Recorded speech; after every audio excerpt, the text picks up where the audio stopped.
ਚੱਲ ਰਹੀ ਗੁਰਬਾਣੀ ਸ਼ਬਦ ਦੀ ਜੋ ਵਿਚਾਰ ਹੈ, ਜੋ ਗੁਰਕਿਰਪਾ ਦੁਆਰਾ ਆਪਾਂ ਸਾਰੇ ਰਲ ਮਿਲ ਕੇ ਕਰਦੇ ਹਾਂ, ਜਿੰਨੀ ਕੁ ਸੋਝੀ ਗੁਰਬਾਣੀ ਬਖਸ਼ਦੀ ਹੈ ਉਨੀ ਕੁ ਵਿਚਾਰ ਕੀਤੀ ਜਾਂਦੀ ਹੈ। ਅੱਜ ਦਾ ਜੋ ਸਾਹਿਬ ਦਾ ਵਚਨ ਹੈ, ਜਿਸ ਦੀ ਵਿਚਾਰ ਆਪਾਂ ਸਾਰੇ ਕਰਾਂਗੇ। ਪਾਤਸ਼ਾਹ ਕਹਿੰਦੇ ਸਹਿਸ 18 ਹੈ ਕਹਿਣ ਕਤੇਬਾ, ਅਸਲੂ ਇੱਕ ਧਾਤ। ਲੇਖਾ ਹੋਏ ਤਾਂ ਲਿਖੀ ਹੈ, ਲੇਖੈ ਹੋਏ ਵਿਨਾਸ਼। ਨਾਨਕ ਵੱਡਾ ਆਖੀਐ, ਆਪੇ ਜਾਣੈ ਆਪ। ਸਹਿਸ 18 ਹੈ ਕਹਿਣ ਕਤੇਬਾ, ਅਸਲੂ ਇੱਕ ਧਾਤ। ਸੈਂਕੜੇ ਹੀ ਇਸ ਸੰਸਾਰ ਦੇ ਅੰਦਰ ਜੋ ਧਰਮ ਦੇ ਵੱਖ-ਵੱਖ ਮਤਾਂ ਦੇ ਗ੍ਰੰਥ ਲਿਖੇ ਹੋਏ ਹਨ ਤੇ ਵੱਖ-ਵੱਖ ਵਿਚਾਰਾਂ ਹਨ। ਪੁਰਾਣ ਹਨ, 18 ਪੁਰਾਣ ਕਹਿੰਦੇ। ਕਤੇਬਾਂ ਹਨ, ਇਸਲਾਮ ਦੇ 4 ਗ੍ਰੰਥ ਸਭ ਤੋਂ ਮਹੱਤਵਪੂਰਨ ਮੰਨੇ ਜਾਂਦੇ ਹੈ।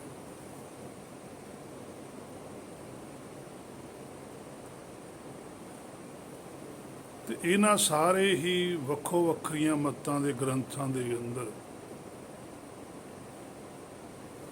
ਇੱਕ ਗੱਲ ਜਿਹੜੀ ਜ਼ਰੂਰੀ ਹੈ, ਉਹ ਸਾਂਝੀ ਹੈ, ਉਹ ਹੈ ਮਾਇਆ ਦੀ। ਅਸਲੂ ਇੱਕ ਧਾਤ।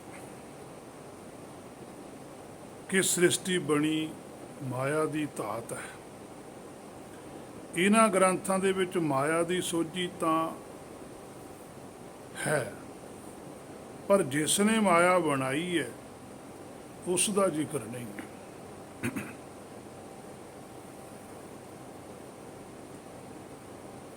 ਜਿਹੜੇ ਮਾਇਆ ਦੇ ਅੰਦਰ 3 ਵੱਡੇ ਇਹਨਾਂ ਦੇ ਦੇਵਤੇ ਹਨ, ਇਹ ਉਹਨਾਂ ਨੂੰ ਹੀ ਸਰਮੌਰ ਮੰਨਦੇ ਹਨ। ਇਹ ਸਾਰੀ ਰਚਨਾ ਉਹਨਾਂ ਤੋਂ ਹੀ ਮੰਨਦੇ ਆ, ਪਰ ਗੁਰਮਤ ਉਹਨਾਂ ਤੋਂ ਅੱਗੇ ਦੀ ਗੱਲ ਕਰਦੀ ਹੈ।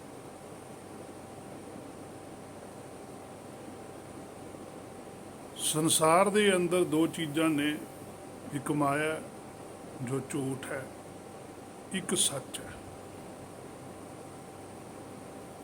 ਮਾਇਆ ਜਿਹੜੀ ਉਹ 5 ਤੱਤਾਂ ਦੇ ਵਿੱਚ ਹੈ, ਤੇ ਉਹਨਾਂ 5 ਤੱਤਾਂ ਦੇ ਵਿੱਚੋਂ ਇੱਕ ਤੱਤ ਹੈ ਸ਼੍ਰੋਮਣੀ, ਜਿਹੜਾ ਸੱਚ ਹੈ। ਸੋ ਸਾਡੇ ਅੰਦਰ 2 ਪ੍ਰਕਾਰ ਦੀ ਇੱਛਾ ਹੈ, ਇੱਕ ਸੱਚੀ ਹੈ, ਇੱਕ ਝੂਠੀ ਹੈ।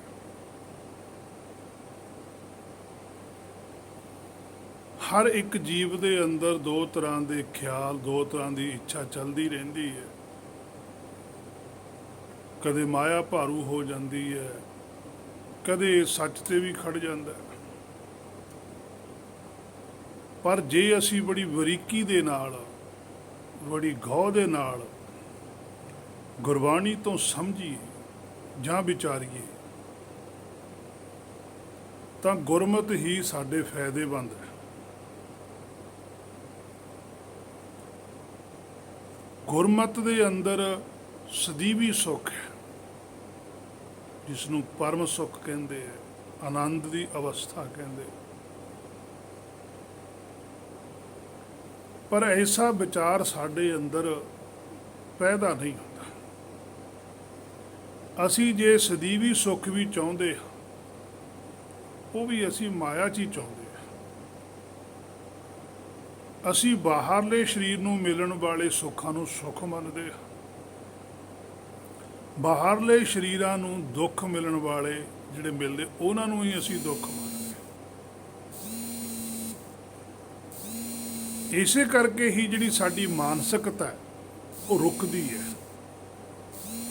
ਉਹ ਗਤੀਸ਼ੀਲ ਨਹੀਂ ਹੁੰਦੀ। ਜਿਹੜਾ ਗੁਰਮਤ ਨੂੰ ਮੰਨਦਾ, ਭਾਣੇ ਨੂੰ ਮੰਨਦਾ, ਉਹਦੀ ਰਜ਼ਾ ਨੂੰ ਮੰਨਦਾ, ਉਹਦੀ ਜਿਹੜੀ ਮਾਨਸਿਕਤਾ ਹੈ, ਬੁੱਧੀ ਹੈ, ਉਹ ਗਤੀਸ਼ੀਲ ਹੁੰਦੀ ਹੈ। ਤਾਂ ਹੀ ਪਾਤਸ਼ਾਹ ਨੇ ਲਿਖਿਆ, ਮੰਨੇ ਕੀ ਗਤੀ ਕਹੀ ਨਾ ਜਾਏ। ਉਹ ਕਹਿਣ ਕਥ ਤੋਂ ਬਾਹਰ ਚਲਾ ਜਾਂਦਾ ਹੈ। ਉਹ ਹੈ ਸਦੀਵ ਸੁੱਖ।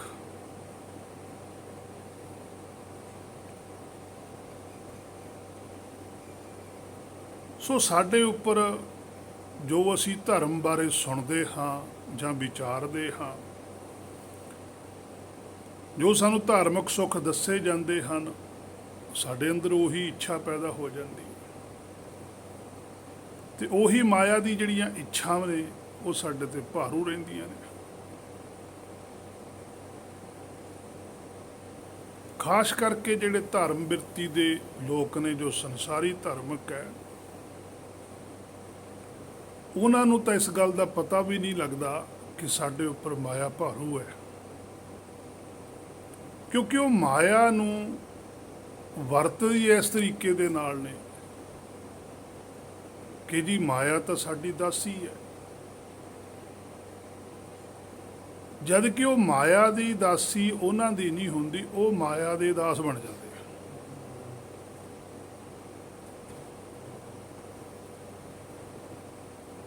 ਉਹ ਮਾਇਆ ਦੇ ਵਿੱਚ ਇੰਨੇ ਪ੍ਰਵਿਰਤ ਹੋ ਜਾਂਦੇ ਆ, ਉਹਨਾਂ ਨੂੰ ਲੱਗਦਾ ਹੀ ਨਹੀਂ ਕਿ ਅਸੀਂ ਮਾਇਆ ਵਿੱਚ ਪ੍ਰਵਿਰਤ। ਜਿਵੇਂ ਇੱਕ ਬੰਦਾ ਲਗਾਤਾਰ 10-20 ਵਾਰੀ ਝੂਠ ਬੋਲ ਦੇਵੇ ਤਾਂ ਉਹਨੂੰ ਲੱਗਦਾ ਹੀ ਨਹੀਂ ਮੈਂ ਝੂਠ ਬੋਲਿਆ, ਉਹ ਕਹਿੰਦਾ ਮੈਂ ਸੱਚ ਹੀ ਬੋਲਿਆ।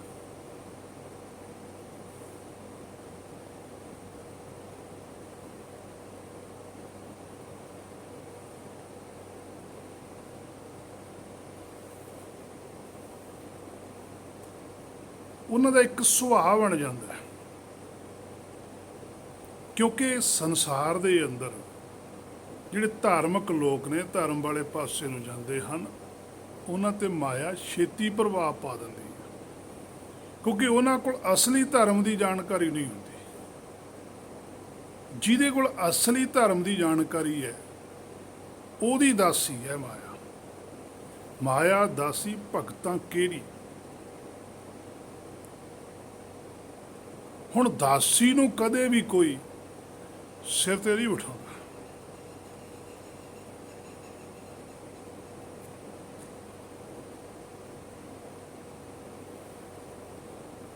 ਸੋ ਕਿਉਂਕਿ ਕਈ ਸ਼ਬਦ ਆਪਣੀ ਮੱਤ ਨਾਲ ਬਣਾਏ ਹੁੰਦੇ ਨੇ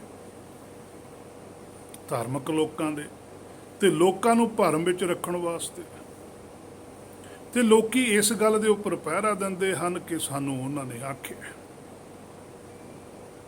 ਕਿ ਜੋ ਧਾਰਮਿਕ ਪੁਰਸ਼ ਕਹਿ ਦਿੰਦਾ ਉਹ ਸੱਚ ਹੀ ਹੁੰਦਾ।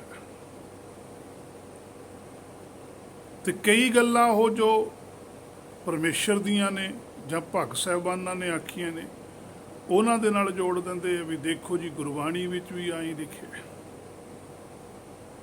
ਜਿਵੇਂ ਸੰਸਾਰੀ ਤੌਰ ਤੇ ਕਈ ਮਹਾਂਪੁਰਖ ਕਹਾਉਂਦੇ ਜਾਂ ਉਹਨਾਂ ਦੇ ਅਨੁਯਾਈ ਉਹਨਾਂ ਨੂੰ ਮਹਾਂਪੁਰਖ ਮੰਨਦੇ ਆ।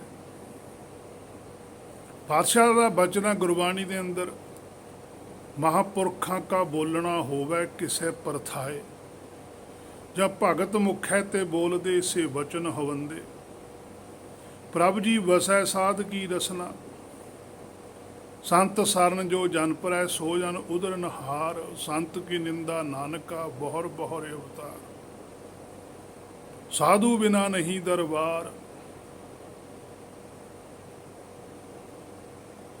ਬੜੇ ਬਚਨ ਹਨ ਗੁਰਬਾਣੀ ਦੇ ਅੰਦਰ। ਉਹਨਾਂ ਵਚਨਾਂ ਨੂੰ ਇਹ ਜਿਹੜੇ ਧਾਰਮਿਕ ਲੋਕ ਨੇ ਆਪਣੇ ਨਾਲ ਜੋੜ ਲੈਂਦੇ ਆ ਕਿ ਦੇਖੋ ਜੀ ਗੁਰਬਾਣੀ 'ਚ ਲਿਖਿਆ ਮਹਾਂਪੁਰਖਾਂ ਕਾ ਬੋਲਣਾ ਹੋਵੇ ਕਿਸੇ ਪ੍ਰਥਾਏ, ਵੀ ਅਸੀਂ ਵੀ ਮਹਾਂਪੁਰਖੀ ਹਾਂ, ਅਸੀਂ ਵੀ ਕਿਸੇ ਦੇ ਪ੍ਰਥਾਈ ਬੋਲਦੇ ਆ। ਜਦ ਕਿ ਮਹਾਂਪੁਰਖ ਵਾ ਕਰਤਾ ਪੁਰਖ 'ਚ ਕੋਈ ਫਰਕ ਨਹੀਂ ਹੈ। ਉੱਥੇ ਕਰਤਾ ਪੁਰਖ ਸ਼ਬਦ ਹੈ, ਇੱਥੇ ਮਹਾਂਪੁਰਖ ਸ਼ਬਦ ਹੈ। ਫਿਰ ਮਹਾਂਪੁਰਖਾਂ ਕਾ ਹੈ, ਬਹੁਵਚਨ ਸ਼ਬਦ ਹੈ। ਉਹਨਾਂ ਦਾ ਜਿਹੜਾ ਬੋਲਣ ਹੈ, ਜਿਹੜਾ ਉਹਨਾਂ ਦਾ ਹੁਕਮ ਚੱਲਦਾ, ਉਹ ਕਿਸੇ ਪ੍ਰਥਾਏ ਹੈ। ਹੁਕਮ ਸਭ ਦੇ ਭਲੇ ਲਈ ਚੱਲਦਾ। ਹੁਕਮ ਹੀ ਤਾਂ ਕੀੜੀ ਨੂੰ ਲੈ ਕੇ ਹਾਥੀ ਤੱਕ ਆਇਆ। ਕੀੜੀ ਦੇ ਅੰਦਰ ਵੀ ਉਹੀ ਜੋਤ ਹੈ, ਹਾਥੀ ਦੇ ਅੰਦਰ ਵੀ ਉਹੀ ਜੋਤ ਹੈ। ਕੀੜੀ ਦੀ ਜੋਤ ਨੂੰ ਸੋਝੀ ਦਵਾਉਂਦਾ ਹੋਇਆ, ਜੂਨੀਆਂ ਚੇਂਜ ਕਰਵਾਉਂਦਾ ਹੋਇਆ ਹਾਥੀ ਤੱਕ ਲੈ ਆਇਆ। ਉਸ ਤੋਂ ਬਾਅਦ ਫਿਰ ਮਨੁੱਖਾ ਤਨ ਤੱਕ ਲੈ ਕੇ ਆਉਂਦਾ। ਉਹ ਜਿਹੜਾ ਹੁਕਮ ਹੈ ਉਹ ਹੈ ਮਹਾਂਪੁਰਖਾਂ ਦਾ ਬੋਲਣਾ, ਉਹ ਹੈ ਸੱਚਖੰਡ ਵਾਲਿਆਂ ਦਾ ਬੋਲਣਾ। ਐਸ ਮਿਰਤ ਲੋਕ 'ਚ ਮਹਾਂਪੁਰਖ ਨਹੀਂ ਹੁੰਦਾ। ਐਸ ਮਿਰਤ ਲੋਕ ਦੇ ਵਿੱਚ ਗੁਨਾਹਗਾਰ ਨੇ, ਅਪਰਾਧੀ ਨੇ, ਦਾਸ ਨੇ, ਸੇਵਕ ਨੇ। ਜਿਹੜਾ ਆਪਣੇ ਗੁਨਾਹਾਂ ਨੂੰ ਬਖਸ਼ਾ ਲੈਂਦਾ ਉਹਨੂੰ ਸੱਚਖੰਡ ਵਾਲੇ ਦਾਸ ਮੰਨਦੇ। ਦਾਸ ਤੇ ਭਗਤ ਇੱਕੋ ਹੀ ਗੱਲ ਹੈ। ਨਾਨਕ ਭਗਤਾਂ ਸਦਾ ਵਿਗਾਸ, ਭਗਤ ਨੂੰ ਵੀ ਵਿਕਾਸ ਹੁੰਦਾ ਹੈ, ਦਾਸ ਦੇ ਉੱਪਰ ਹੀ ਕਿਰਪਾ ਹੁੰਦੀ ਹੈ। ਪਰ ਇਹ ਗੱਲ ਸੁਣਨੀ ਵਾ ਹਜਮ ਕਰਨੀ, ਮੰਨਣੀ ਬੜੀ ਔਖੀ। ਭਗਤ ਮੁਖ ਹੈ ਤੇ ਬੋਲਦੇ ਸੇ ਬਚਨ ਹਵੰਦੇ। ਹੁਣ ਜਿਹੜਾ ਕੁਛ ਭਗਤ ਮੁਖ ਹੈ ਤੇ ਬੋਲਦੇ, ਦੇਖੋ ਭਗਤਾਂ ਦੇ ਬਚਨ ਨਹੀਂ ਹੈ,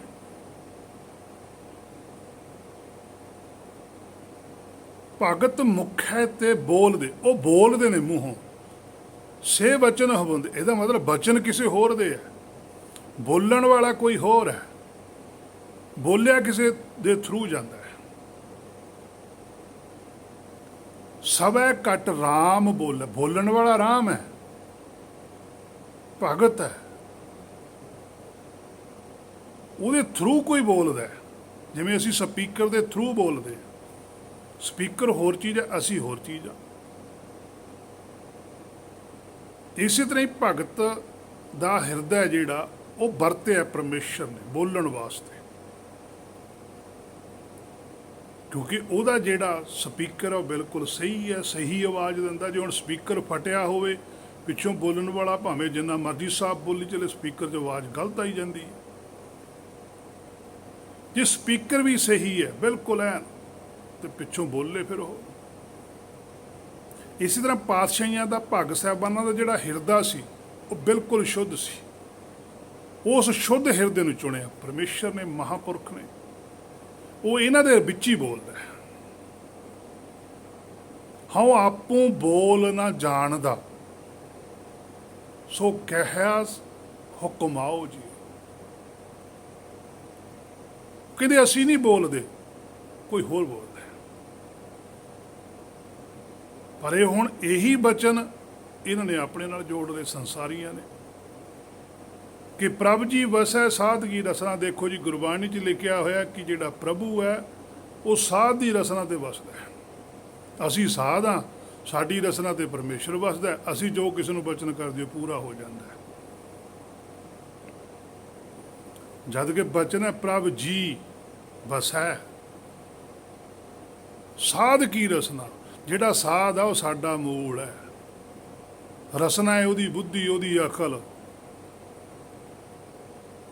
ਉਸ ਸਾਧ ਦੀ ਬੁੱਧੀ ਦੇ ਉੱਪਰ ਵਸਦਾ ਆ ਕੇ ਪ੍ਰਭ ਹੁਕਮ ਸੱਚਖੰਡ ਦਾ।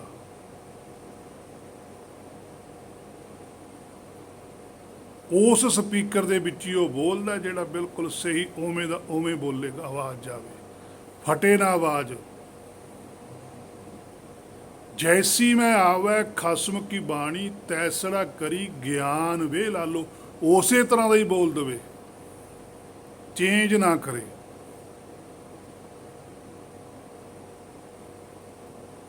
ਸਾਡੇ ਅੰਦਰ ਦੋ ਤਰ੍ਹਾਂ ਦੀਆਂ ਆਵਾਜ਼ਾਂ ਆਉਂਦੀਆਂ, ਦੁਚਿੱਤੀ ਹੈ, ਸੱਚ ਵੀ ਇਹੀ ਹੈ, ਕਿਤੇ ਝੂਠ ਹੀ ਨਾ ਹੋਵੇ। ਪਤਾ ਨਹੀਂ ਤਾਂ ਇਸ ਤਰ੍ਹਾਂ ਹੋਊ, ਪਤਾ ਨਹੀਂ ਇਸ ਤਰ੍ਹਾਂ ਨਹੀਂ ਹੋਊ। ਦੋ ਨੇ। ਗੁਰਮੁਖ ਦੇ ਅੰਦਰ ਐਸੀ ਵਰਤੀ ਨਹੀਂ ਹੁੰਦੀ, ਕਿਉਂਕਿ ਗੁਰਮੁਖ ਦਾ ਹਿਰਦਾ ਸ਼ੁੱਧ ਹੈ।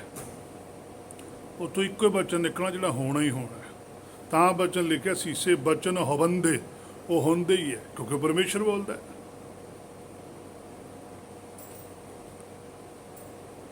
ਸੋ ਇਹਨਾਂ ਸਾਰੇ ਬਚਨਾਂ ਨੂੰ ਜੇ ਅਸੀਂ ਚੰਗੀ ਤਰ੍ਹਾਂ ਦੇਖੀਏ ਤਾਂ ਸਾਰੇ ਬਚਨ ਹੀ ਬਹੁਵਚਨ ਹੈ। ਮਹਾਂਪੁਰਖਾਂ, ਬਹੁਤ ਮਹਾਂਪੁਰਖ ਨੇ ਸੱਚਖੰਡ ਦੇ ਵਿੱਚ। ਜਿੰਨੀਆਂ ਵੀ ਜੋਤਾਂ ਨੇ ਸੰਪੂਰਨ ਨੇ, ਉਹ ਮਹਾਂਪੁਰਖ ਨੇ। ਗੁਰੂ ਨਾਨਕ ਸਾਹਿਬ ਦੀ ਜੋਤ ਸੰਪੂਰਨ ਸੀ, ਮਹਾਂਪੁਰਖ ਸੀ, ਕਰਤਾ ਪੁਰਖ ਹੈ। ਕੋਈ ਵੀ ਬਣ ਸਕਦਾ, ਅੱਜ ਵੀ ਬਣ ਸਕਦਾ, ਪਰ ਸ਼ਰਤ ਇਹ ਹੈ ਕਿ ਉਹੋ ਜਿਹੀ ਕੁਆਲਿਟੀ ਹੋਣੀ ਚਾਹੀਦੀ ਹੈ, ਉਹ ਰੂਲਾਂ ਨੂੰ ਫੋਲੋ ਕਰੇ, ਬਣ ਜੂ। ਮਾਰਗ ਤੇ ਚੱਲੋ, ਮੰਜ਼ਿਲ ਤੇ ਪਹੁੰਚੋਗੇ।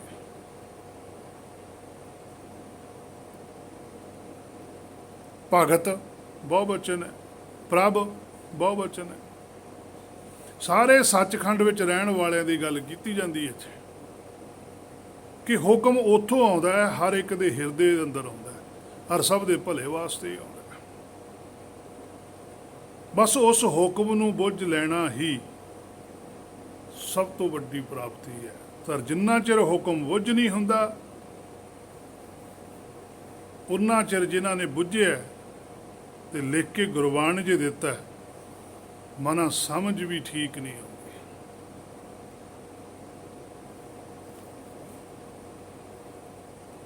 ਉਹਨਾਂ ਚਿਰ ਪਤਾ ਵੀ ਨਹੀਂ ਲੱਗਣਾ ਵੀ ਗੁਰਬਾਣੀ 'ਚ ਕੀ ਲਿਖਿਆ ਹੋਇਆ। ਤੇ ਜੇ ਤੂੰ ਗੁਰਬਾਣੀ ਤੋਂ ਸਮਝਣ ਲੱਗ ਜਾਵੇਂ, ਸੋਝੀ ਪ੍ਰਾਪਤ ਕਰਨ ਲੱਗ ਜਾਵੇਂ, ਫਿਰ ਤੈਨੂੰ ਹੁਕਮ ਦਾ ਵੀ ਪਤਾ ਲੱਗ ਜੂ, ਫਿਰ ਤੂੰ ਹੁਕਮ ਵੀ ਬੁੱਝ ਲਏਗਾ। ਸੋ ਮਾਇਆ ਜਿਹੜੀ ਉਹ ਬਦਲਦੀ ਰਹਿੰਦੀ ਹੈ, ਅਸਲੂ ਇੱਕ ਧਾਤ।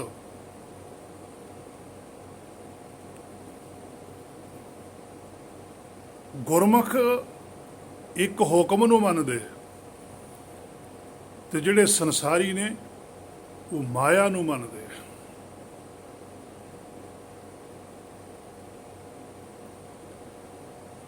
ਗੁਰਮੁਖਾਂ ਦੀ ਦ੍ਰਿਸ਼ਟੀ ਦੇ ਵਿੱਚੋਂ ਹੁਕਮ ਵੱਡਾ, ਸੰਸਾਰੀ ਧਾਰਮਿਕ ਲੋਕ ਨੇ ਜਾਂ ਆਮ ਸੰਸਾਰੀ ਨੇ, ਉਹਨਾਂ ਦੇ ਲਈ ਮਾਇਆ ਵੱਡੀ। ਤਾਂ ਹੀ ਪਾਤਸ਼ਾਹ ਲਿਖਿਆ, ਕੌਣ ਵੱਡਾ, ਮਾਇਆ ਵੱਡਿਆ।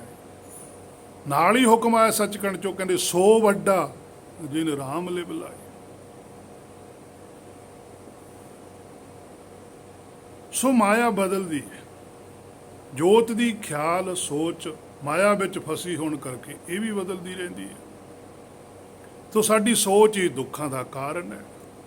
ਸੋ ਹੇ ਮੇਰੇ ਮਨਾ, ਆਪਣੀ ਸੋਚ ਛੱਡਣੀ ਪਵੇਗੀ। ਸੋ ਪਾਤਸ਼ਾਹ ਦਾ ਕਹਿਣ ਦਾ ਭਾਵ ਹੈ ਕਿ ਸਹਿਸ 18 ਹੈ ਕਹਿਣ ਕਤੇਬਾ, ਅਸਲੋ ਇੱਕ ਧਾਤ।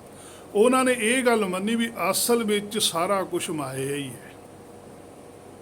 ਇੱਥੋਂ ਤੱਕ ਵੀ ਉਹਨਾਂ ਨੇ ਮੰਨ ਲਿਆ ਕਿ ਮਾਇਆ ਦੇ ਅੰਦਰ ਹੀ ਪਰਮੇਸ਼ਰ ਵੀ ਆਉਂਦਾ ਹੈ। ਅੱਜ ਸਾਡੇ ਵੀ ਸਿੱਖ ਮੱਤ ਵਾਲੇ ਮੰਨਦੇ ਆ ਕਿ ਮਾਇਆ 'ਚੋਂ ਆਉਂਦਾ ਹੈ, ਜਦ ਕਿ ਗੁਰਬਾਣੀ 'ਚ ਕਿਤੇ ਨਹੀਂ ਲਿਖਿਆ। ਗੁਰਬਾਣੀ 'ਚ ਇਹ ਲਿਖਿਆ ਕਿ ਮਾਇਆ ਉਹਦੇ ਅੰਦਰ ਹੈ, ਉਹ ਮਾਇਆ 'ਚ ਨਹੀਂ ਆਉਂਦਾ, ਉਹ ਅਜ਼ੂਨੀ ਹੈ, ਉਹ ਮਾਇਆ ਤੋਂ ਪਰੇ ਰਹਿੰਦਾ। ਮਾਇਆ ਤੋਂ ਪਰੇ ਦਾ ਸਾਡਾ ਮੂਲ ਹੈ, ਸਾਡਾ ਆਪਣਾ ਖੁਦ ਦਾ ਮੂਲ ਵੀ ਮਾਇਆ ਤੋਂ ਪਰੇ ਹੈ। ਬਸ ਇੰਨਾ ਹੀ ਫਰਕ ਆ ਕਿ ਸਾਡੇ ਮੂਲ ਦੀ ਇੱਛਾ ਮਾਇਆ ਦੀ ਹੈ, ਤੇ ਜਿਹੜੇ ਸੱਚਖੰਡ 'ਚ ਨੇ ਉਹਨਾਂ ਦੀ ਇੱਛਾ ਮਾਇਆ ਦੀ ਨਹੀਂ ਹੈ। ਉਹ ਮਾਇਆ ਨੂੰ ਕੰਟਰੋਲ 'ਚ ਰੱਖਦੇ ਆ, ਅਸੀਂ ਮਾਇਆ ਦੇ ਕੰਟਰੋਲ 'ਚ।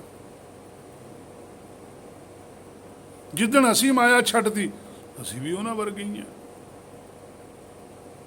ਸਾਨੂੰ ਆਰਡਰ ਆਇਆ, ਛੋੜ ਛੋੜ ਰੇ ਵਿਖਿਆ ਕੇ ਰਸੂਆ, ਵੀ ਤੂੰ ਛੱਡ। ਅਸੀਂ ਖੁਦ ਨਹੀਂ ਛੱਡਦੇ। ਦੋਸ਼ ਅਸੀਂ ਰੱਬ ਤੇ ਦਿੰਦੇ ਹਾਂ ਜੀ, ਕਿਰਪਾ ਨਹੀਂ ਕਰਦਾ ਰੱਬ। ਰੱਬ ਨੇ ਤਾਂ ਕਿਰਪਾ ਕਰਤੀ। ਗੁਰਬਾਣੀ ਸਭ ਤੋਂ ਵੱਡੀ ਕਿਰਪਾ, ਹੋਰ ਕਿਰਪਾ ਕੀ ਹੋਵੇ। ਸਹਿਸ 18 ਕਹਿਣ ਕਤੇਬਾ, ਅਸਲੂ ਇੱਕ ਧਾਤ। ਉਹ ਸਨਾਤਨ ਮੱਤ ਵਾਲੇ ਜਾਂ ਇਸਲਾਮ ਮੱਤ ਵਾਲਿਆਂ ਦੇ ਜਿਹੜੇ ਧਾਰਮਿਕ ਗ੍ਰੰਥ ਨੇ, ਉਹਨਾਂ ਦੇ ਵਿੱਚ ਇਹ ਗੱਲਾਂ ਲਿਖੀਆਂ ਹੋਈਆਂ ਨੇ।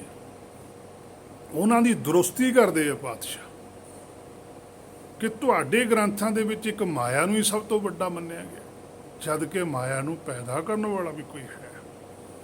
ਲੇਖਾ ਹੋਏ ਤਾਂ ਲਿਖੀਏ, ਲੇਖਾ ਹੋਏ ਬਣਾਸ। ਇਹ ਹੁਣ ਬਹੁਤ ਵੱਡੀ ਗੱਲ ਹੈ। ਲੇਖਾ ਕੋਈ ਹੋਵੇ, ਪਾਤਸ਼ਾਹ ਕਹਿੰਦੇ, ਤਾਂ ਲਿਖੀਏ। ਜੋ ਫਾਇਦਾ ਕਰਾਵੇ, ਲਾਭ ਹੋਵੇ। ਲੇਖੇ ਨੇ ਤਾਂ ਉਲਟਾ ਨੁਕਸਾਨ ਹੀ ਕਰਾਇਆ। ਹੁਣ ਦੂਸਰੀਆਂ ਮੱਤਾਂ ਦੇ ਵਿੱਚ ਇਹ ਵੀ ਗੱਲ ਪ੍ਰਚਲਿਤ ਹੈ, ਸਿੱਖ ਮੱਤ 'ਚ ਵੀ ਪ੍ਰਚਲਿਤ ਹੈ ਵੀ ਰੱਬ ਲੇਖ ਲਿਖ ਕੇ ਭੇਜਦਾ। ਗੁਰਬਾਣੀ ਚਾਹੁੰਦਾ, ਲੇਖਾ ਰੱਬ ਮਗੇਸੀਆ ਤੋਂ ਆਏ ਹੋ ਕਿਹੜੇ ਕੰਮ। ਤੇ ਅਸੀਂ ਕਹਿੰਦੇ ਆ ਜੋ ਸਾਡੇ ਕੋਲ ਫਿਲਾਸਫੀ ਹੈ, ਉਹਦੇ ਵਿੱਚ ਆਉਂਦਾ ਵੀ ਰੱਬ ਸਾਡਾ ਲੇਖਾ ਲਿਖ ਕੇ ਭੇਜਦਾ। ਹੁਣ ਗੁਰਬਾਣੀ ਦਾ ਬਚਨ ਤੇ ਸਾਡੀ ਜਿਹੜੀ ਮਾਨਤਾ ਉਹਦੇ 'ਚ ਕਿੰਨਾ ਫਰਕ ਹੈ। ਉਹ ਕਹਿੰਦੇ ਵੀ ਲੇਖਾ ਰੱਬ ਮੰਗੇ ਸੀ, ਵੀ ਰੱਬ ਨੇ ਤੇਤੋਂ ਲੇਖਾ ਮੰਗਣਾ ਵੀ ਤੂੰ ਕੀ ਲਿਖ ਕੇ ਲਿਆ। ਇਹਦਾ ਮਤਲਬ ਅਸੀਂ ਲਿਖਿਆ ਫਿਰ, ਤੇ ਸੁਣਿਆ ਸੀ ਇਹ ਉਹਨਾਂ ਵੀ ਰੱਬ ਨੇ ਜੀ ਸਾਡੇ ਲੇਖਾ ਲਿਖ ਕੇ ਭੇਜਤਾ ਸਾਨੂੰ ਵੀ ਤੂੰ ਆਹ ਕਰੇਗਾ ਤੈਨੂੰ ਮਿਲੂਗਾ। ਗੁਰਬਾਣੀ 'ਚ ਕਿਤੇ ਨਹੀਂ ਆਉਂਦਾ। ਗੁਰਬਾਣੀ 'ਚ ਹੁਕਮ 'ਚ ਗੱਲ ਆਉਂਦੀ ਹੈ ਕਿ ਹੁਕਮੇ ਅੰਦਰ ਸਭ ਕੋ, ਪਰ ਹੁਕਮ ਦੇ ਵਿੱਚੋਂ ਵੀ ਅਸੀਂ ਹੁਕਮ ਬੁੱਝਣਾ ਹੈ। ਫਰੀਦਾ ਜੇ ਤੂੰ ਅਕਲ ਲਤੀਫ ਕਾਲੇ ਲਿਖਣਾ ਲੇਖ। ਉਹ ਕਹਿੰਦੇ ਵੀ ਤੂੰ ਹੈ, ਜੇ ਤੂੰ ਆਪਣੇ ਆਪ ਨੂੰ ਸਿਆਣਾ ਕਹਣਾ ਫਿਰ ਤੂੰ ਕਾਲਾ ਲਿਖ ਕਿਉਂ ਲਿਖਦਾ। ਇਹਦਾ ਮਤਲਬ ਲੇਖ ਫਿਰ ਜੀਵ ਲਿਖਿਆ, ਕਿਉਂਕਿ ਖੁਦ ਜੀਵ ਜਦੋਂ ਸੱਚਖੰਡ ਚੋਂ ਆਇਆ, ਜਦੋਂ ਜੋਤ ਪਹਿਲੇ ਸਰੀਰ ਨੂੰ ਧਾਰਨ ਕਰਦੀ ਆ, ਉਹਦਾ ਕਾਰਨ ਹੀ ਉੱਥੇ ਲੇਖਾ ਲਿਖਣਾ ਸੀ। ਇਹਨੇ ਉੱਥੇ ਲੇਖਾ ਲਿਖਿਆ ਵੀ ਮੈਂ ਤੁਹਾਡੇ 'ਚ ਨਹੀਂ ਰਹਿਣਾ ਹੈਗਾ। ਇਹਨੇ ਆਪਣੇ ਅੰਦਰੋਂ ਭਰਮ ਪੈਦਾ ਕੀਤਾ। ਉੱਥੇ ਫਿਰ ਇਹਨੂੰ ਕਿਹਾ ਸੀ ਵੀ ਜੇ ਹੁਣ ਤੂੰ ਇਹ ਭਰਮ 'ਚ ਪੈ ਗਿਆ, ਇਹ ਕੰਮ ਸ਼ੁਰੂ ਕਰ ਲਿਆ, ਤਾਂ ਇਹ ਤੈਨੂੰ ਮਿਟਾਉਣੀ ਪੈਣੀ ਹੈ ਗਲਤੀ। ਇਹ ਕਹਿੰਦਾ ਵੀ ਮੈਂ ਮਿਟਾਊਂਗਾ। ਤਾਂ ਹੀ ਪਾਤਸ਼ਾਹ ਲੇਖਾ ਛੋੜ ਅਲੇਖਾ ਛੁੱਟੈ, ਲੇਖਾ ਛੱਡਣਾ ਪਊਗਾ। ਇਹ ਮੰਨਣਾ ਪਊਗਾ ਹਮ ਨਿਰਗੁਣ ਲਿਹੋ ਅਵਾਰੀ, ਕਿ ਅਸੀਂ ਨਿਰਗੁਣ ਹਾਂ। ਸਾਡੇ 'ਚ ਹੁਣ ਸਾਡੇ ਤਾਂ ਨਿਰਗੁਣ ਸਰਗੁਣ ਵੀ ਬਦਲਤਾ, ਸਾਰਾ ਕੁਛ ਹੀ ਸਾਡੇ ਵੀ ਸਿੱਖ ਮੱਤ 'ਚ ਚੇਂਜ ਕੀਤਾ ਹੋਇਆ, ਪਰ ਸਾਡੇ ਵੀ ਉਹੀ ਮੰਨੀ ਜਾਂਦੇ ਆ। ਹੁਣ ਨਿਰਗੁਣ ਹੈ ਜੀ ਪਰਮੇਸ਼ਰ ਹੈ, ਸਰਗੁਣ ਹੈ ਜੀ ਜਿਹੜਾ ਸਰੂਪ ਧਾਰ ਕੇ ਆ ਜਾਂਦਾ, ਜਦ ਕਿ ਸਰਗੁਣ ਪਰਮੇਸ਼ਰ ਹੈ ਜੀ 'ਚ ਸਾਰੇ ਗੁਣ ਸੰਯੁਕਤ ਨੇ। ਸਾਡੇ ਗੁਣ ਗਲੇ ਹੋਏ ਨੇ, ਅਸੀਂ ਨਿਰਗੁਣ ਹੈ, ਸਾਡੇ ਤਾਂ ਸਾਰਾ ਹੀ ਉਲਟ ਹੈ ਗੁਰਬਾਣੀ ਤੋਂ। ਪਾਤਸ਼ਾਹ ਕਹਿੰਦੇ ਲੇਖਾ ਹੋਏ ਤਾਂ ਲਿਖੀ ਹੈ, ਕਹਿੰਦੇ ਲੇਖਾ ਕੋਈ ਹੋਵੇ ਤਾਂ ਲਿਖੀਏ, ਜੋ ਫਾਇਦਾ ਕਰਾਵੇ ਲਾਭ ਹੋਵੇ। ਸਗੋਂ ਜਿਹੜਾ ਅਸੀਂ ਲੇਖਾ ਲਿਖਿਆ ਉਹ ਤਾਂ ਸਾਡਾ ਉਲਟਾ ਨੁਕਸਾਨ ਹੀ ਕਰਾਤਾ। ਨੁਕਸਾਨ ਕੀ ਹੋਇਆ? ਜਨਮ ਮਰਨ ਦੇ ਚੱਕਰ 'ਚ ਪੈ ਗਏ। ਲੇਖਾ ਕੀ ਹੈ? ਸੰਸਾਰ ਨਾਲ ਜੁੜਨਾ, ਚਿੰਤਾ ਨਾਲ ਜੁੜਨਾ। ਸੰਸਾਰ ਕੀ ਹੈ? ਚਿੰਤਾ, ਫਿਕਰ। ਤੇ ਕਰਨਾ ਕੀ ਦੀ? ਸੰਸਾਰ ਤੋਂ ਟੁੱਟਣਾ। ਪਰ ਅਸੀਂ ਤਾਂ ਫਸਦੇ ਜਾ ਰਹੇ ਹਾਂ, ਕਿਉਂਕਿ ਲੇਖਾ ਇਹ ਲਿਖਦੇ ਹਾਂ ਕਿ ਹੁੰਦਾ ਤਾਂ ਸਾਰਾ ਕੁਝ ਹੁਕਮ 'ਚ ਹੈ।